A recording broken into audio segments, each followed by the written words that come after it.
কাবা সবচেয়ে সম্মানীয় এবং সবচেয়ে পবিত্র জায়গা। পুরো বিশ্বের মুসলমানরা যাকে কেন্দ্র করে সিজদা করে, কিন্তু হঠাৎ একদিন কাবাকে আক্রমণ করা হয়। বাট হয় পুরো আরবের লোক মক্কায় ইবাদতের জন্য আসে। সেই সুবাদে আরববাসীরা প্রচুর ব্যবসা বাণিজ্য শুরু করে এবং এদের ব্যবসা দেখে সবচেয়ে বেশি জেলাসি ফিল করে আব্রাহা। কারণ এই গরিব আরববাসীর নেই কোনো সরকার, নেই কোনো গভর্নমেন্ট, তারপরেও মক্কা আরবের কেন্দ্র কেন? এবং পরবর্তীতে সে ইয়ামিনের সানাতে বিশাল বড় বিলাসবহুল একটি চার্চ তৈরি করে, যেন মানুষ কাবাকে ছেড়ে তার চার্চে আসে। আরববাসীরা এর আগে কখনো এত বিলাসবহুল চার্চ দেখেনি, কিন্তু এই প্রজেক্ট পুরোপুরি ভেস্তে যায়, কারণ লোকেরা তার চার্চে না এসে কাবাতে যাচ্ছিল। যার পর আব্রাহার কাছে ছিল একটি অপশন, যে কোনোভাবে কাবাকে ডিস্ট্রয় করা, এবং সে প্রস্তুত হয় 60,000 সৈন্য এবং বিশাল বিশাল হাতি নিয়ে রওনা দেয় কাবার দিকে। আরবেরা জানতো তারা 60,000 সৈন্যের সাথে মোকাবেলা করতে পারবে না, তারপরেও কিছু মানুষ তাদের মোকাবেলার জন্য প্রস্তুত হয়। কিন্তু আব্রাহা তাদের বলে, আমি এখানে রক্তপাত খুন খারাপির জন্য আসিনি, আমি এসেছি শুধু কাবাকে ডিস্ট্রয় করতে। এবং আব্রাহার দলের একজন কাবাবাসীদের উট জব্দ করতে থাকে।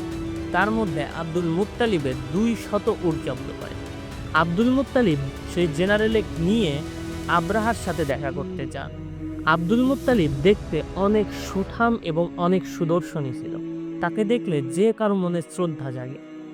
তাই আব্রাহা দাঁড়িয়ে গেল এবং জিজ্ঞাসা করলো, কি চাই? আব্দুল মুত্তালিব উত্তর দিল, তুমি আমার 200 উট জব্দ করেছো, আমি সেগুলো ফেরত নিতে এসে। আব্রাহা বলে, আমি একটু পরে কাবা ধ্বংস করতে যাচ্ছি, তোমার পূর্বপুরুষরা এখানে ইবাদত করত এবং এই কাবার মোতাওয়াল্লি হিসেবে তোমাকে নিযুক্ত করা হয়েছে। তোমার পূর্বপুরুষদের ধর্ম এবং তোমাদের ইবাদতখানার প্রতি কি তোমার কোনো দায়িত্ব নেই? তোমরা কি এটি রক্ষার্থে কোনোই পদক্ষেপ নেবে না? আব্দুল মুত্তালিব বলেন, এই বাইতুল্লাহর মালিক আমি নই এবং এই বাইতুল্লাহ রক্ষা করার দায়িত্ব আমার না। আমি তো সবেমাত্র এই বাইতুল্লাহ দেখাশোনা করার দায়িত্ব গ্রহণ করি, তবে এটি যার ঘর তিনিই রক্ষা করবেন। তবে এই 200 উটের মালিক আমি, সুতরাং এই 200 উট রক্ষা করার দায়িত্ব আমার। আব্দুল মুত্তালিবের কথা শুনে আব্রাহা বলে, আজকে এই কাবাকে আমার হাত থেকে কেউ রক্ষা করতে পারবে না। এবং আব্দুল মুত্তালিব কাবা গৃহের করাত ধরে আল্লাহর কাছে দোয়া করে। আমরা জানি প্রত্যেক গৃহের মালিক তার গৃহ রক্ষা করে এবং এই গৃহের মালিক আপনি, সুতরাং আপনি এটি রক্ষা করুন। নিশ্চয় তারা ষড়যন্ত্রকারী, তবে আপনার কৌশল তাদের থেকে অতি উত্তম এবং আপনি ভোর হওয়ার পূর্বেই এটি নিশ্চিত করুন। অতঃপর দোয়া শেষে আব্দুল মুত্তালিব কাবা গৃহের করাত ছেড়ে তার সঙ্গীদের নিয়ে চলে যায়। তারপরেই আব্রাহার সৈন্যবাহিনী কাবাকে ধ্বংস করার জন্য তাদের সৈন্যদেরকে প্রস্তুত করা হলো, হাতিগুলোকে সজ্জিত করা হলো, সকলে প্রস্তুত হলো কাবা গৃহে আক্রমণ করার জন্য। এমন সময় তাদের সামনে থাকা হাতিগুলো আর এগোচ্ছে না। এক পর্যায়ে তারা হাতিগুলোকে আঘাত করতে থাকে, তারপরেও হাতিগুলো আগায় না।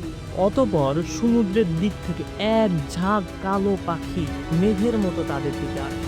এই পাখির নাম আবাবিল, যা পৃথিবীর মানুষের আগেও দেখেনি এবং এর পরেও কখনো দেখেনি। সেই পাখিগুলোর ঠোঁটে এবং 2 পায়ে মোট 3টি করে পাথর ছিল। সেই পাথরগুলো সৈন্যদের উপরে এসে ছেড়ে দেয় এবং সেই পাথরগুলো এত গতিশীল হয়ে সৈন্যদের উপরে আঘাত হানে যে এই অবস্থায় তার 60,000 সৈন্য পালাতে থাকে, কিন্তু কারো রেহাই হয় না। প্রত্যেকটা সৈন্য এবং হাতিগুলো মারা যায়। এ বিষয়ে মহান আল্লাহ তাআলা একটি পরিপূর্ণ সূরা নাজিল করেছেন, যার নামকরণ করেছেন ফিল, অর্থাৎ হাতি।